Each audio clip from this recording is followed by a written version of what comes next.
I'm Dave Kluge with Football Guys, and I have done over 500 fantasy football drafts already this offseason. Now, these are best ball drafts. I don't have to worry about setting lineups every single week, which is great, but it has helped me really identify some great values and draft strategies and players that you should be targeting in your fantasy football drafts.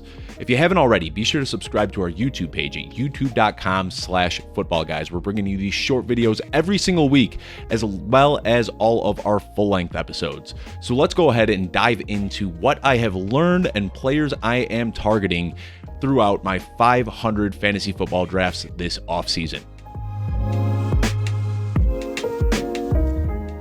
Let's start off with what I've identified as a very clear-cut tier, a top 5 that you should be attacking if you have a pick number 1 through number 5 in your fantasy football drafts. And that top 5 for me is Jonathan Taylor, Christian McCaffrey, Justin Jefferson, Cooper Kupp, and Jamar Chase. Nothing groundbreaking here, but if you have a top 5 pick, you want to walk away with one of those 5 players. These guys are in a tier of their own, all have the potential to finish as the number 1 fantasy scorer, and you can make arguments for or against just about any player here, but I'd be comfortable taking any guy as early as 1 or as late as 5. If you have a top 5 pick, you want one of these players.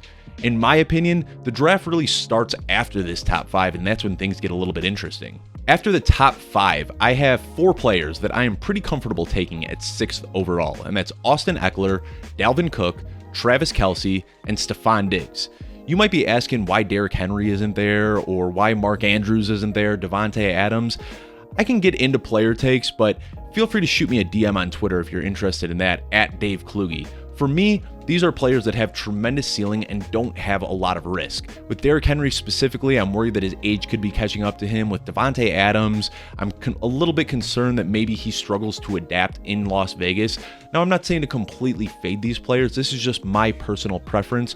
Austin Eckler, Dalvin Cook, Travis Kelce, Stephon Diggs. That's who I'm taking if I'm picking at 6 or 7. Now, once you get to the end of the first round, there's really only one strategy I want to implement. Obviously, if any of the guys that I've talked about earlier have slid to the final pick, 12th pick overall in the first round, take one of those guys. But if all of those players are off the board, I am almost assuredly double tapping running backs at the 1-2 turn of my fantasy drafts. Now, I've got a list of 8 running backs that I am comfortable taking in the late first or early second round of my draft. And if I can get 2 of these running backs to anchor my fantasy football roster, I feel like I'm in a great spot to start off.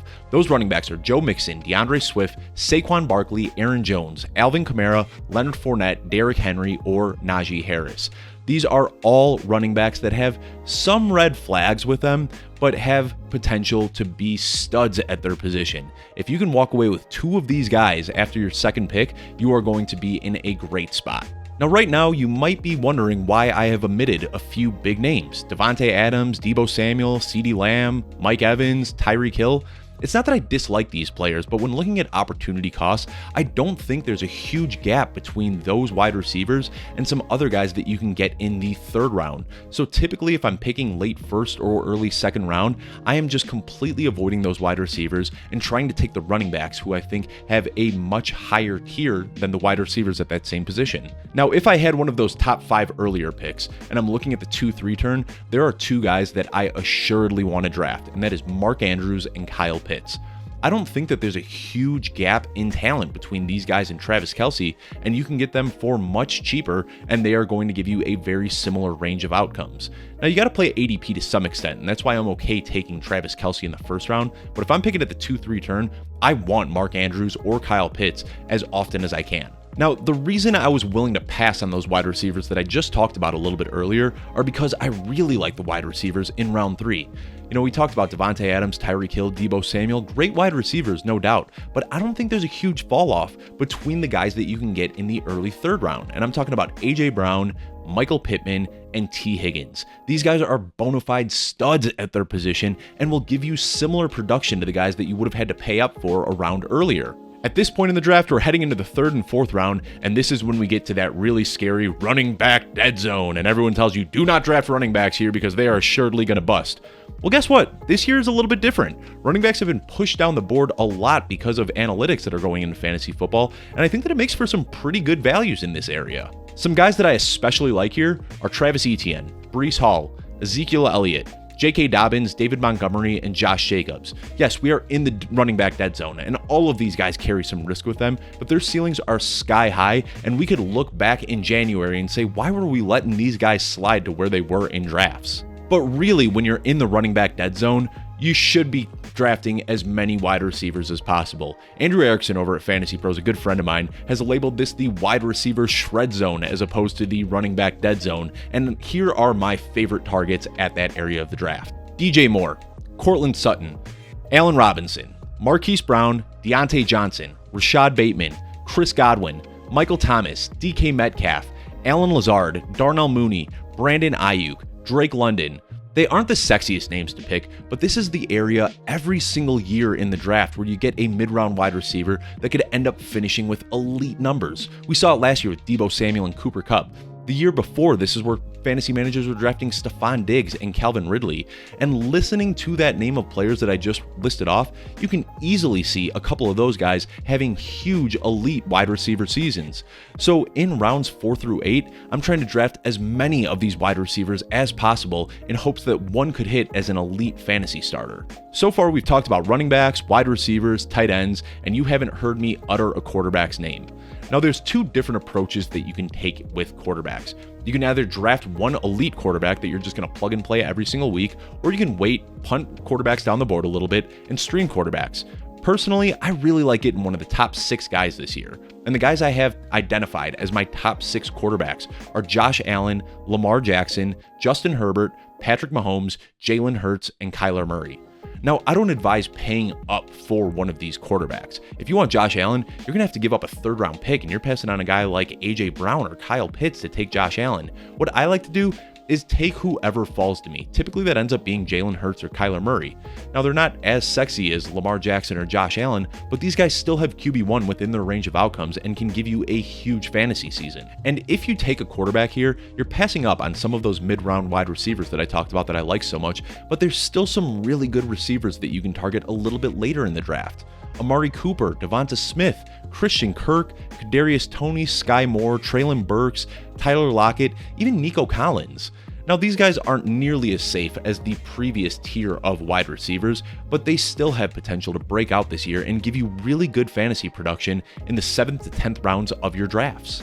So at this point in the draft, you should have a pretty strong core. If you've been following my advice, you've got at least 2 solid running backs, you've got a good quarterback, you've got a good tight end, and you've got a slew of high upside wide receivers that you can hope that will hit. So at this point, you turn your sights to running back and you smash these running backs that don't really have a lot of value on their own, but have contingent value that they can blow up if their backfield teammate gets injured. We've also got some guys in this tier who are satellite backs that are going to catch passes and provide some weekly flex value. Here are my favorite targets in these later rounds. Damian Harris and Ramondre Stevenson. We don't know who the guy is going to be in New England, but both of these guys are a tweaked ankle away from a massive workload on a run-first team. Tony Pollard, Chase Edmonds, Nyheim Hines, Kenneth Gainwell, Khalil Herbert, Damian Pierce, Rashad Penny, Kareem Hunt, Alexander Madison, James Cook, Darrell Henderson, Rashad White, James Robinson. These rounds are dripping with players who can find themselves in really big roles this season. Now, ideally, you've already got 2 running backs locked up, but we know that running backs struggle to stay healthy. In the event that one of your stud running backs from the early rounds gets injured, hopefully one of these guys that you're drafting later has found an opportunity to step into a bigger role, or maybe carved out a role in an offense that you didn't expect, where they're seeing 5 to 6 targets a game and are providing you weekly RB2 value. At this point, you've already got some pretty good wide receivers, so there's no reason to keep throwing darts at late round wide receivers. You only need to start 2 or 3 wide receivers every single week, and hopefully you're able to get 2 or 3 wide receivers out of those mid rounds when you were smashing them. Now you're looking for running backs that have pure upside. If I'm in a league that only has 5 to 7 bench spots, I will put a running back on every single spot in my bench. Not only do these guys stumble into opportunities where they can have bigger roles, but when that happens, these guys have tremendous value on the trade market. Now, let's say some really good wide receiver value is dropping to you earlier and you didn't get an elite quarterback or a tight end. Don't worry, there's still some really good talent that you can get a little bit later. Typically what I like doing if I don't get a stud tight end or a stud quarterback is draft 2 at each position, and I try to draft different archetypes. If I'm drafting 2 quarterbacks and streaming between the 2, typically what I want to do is get somebody from the veteran tier and then get somebody from the upside tier. And what I'm looking at are guys like Derek Carr, Aaron Rodgers, Matthew Stafford, Kirk Cousins, Dak Prescott. I'll draft one of those guys and then pair them up with Trey Lance, Justin Fields, Trevor Lawrence, Zach Wilson, Davis Mills. I feel like the balance between having a safe veteran and a high upside young quarterback works well. You can stream these guys for the first few weeks. Maybe one of them hits and becomes a consistent starter for you. Maybe you're cutting one and picking somebody up off of waivers, but it's at least a good way to start the season having a little bit of security with 2 quarterbacks. And I'll take the same exact approach when it comes to tight ends. There's some guys that aren't going to be on great offenses, but you know they're going to see good volume. I'm talking about Cole Kmet, Noah Fant, Evan Ingram. These guys have the opportunity to see 100 to 120 targets this year. Pair them up with guys like Gerald Everett and Hayden Hurst, who probably aren't going to see a lot of targets, but have the opportunity to stumble into the end zone frequently playing on very good offenses. Having a blend of these 2 types of archetypes of tight end will really help solidify your tight end room to start the season. From here, you should have a strong core of running backs and wide receivers. If you don't have an elite tight end or an elite quarterback, you should have a duo that'll help get you through the early weeks while you address that position. And now what you do in the final rounds of your draft is try to balance out the roster.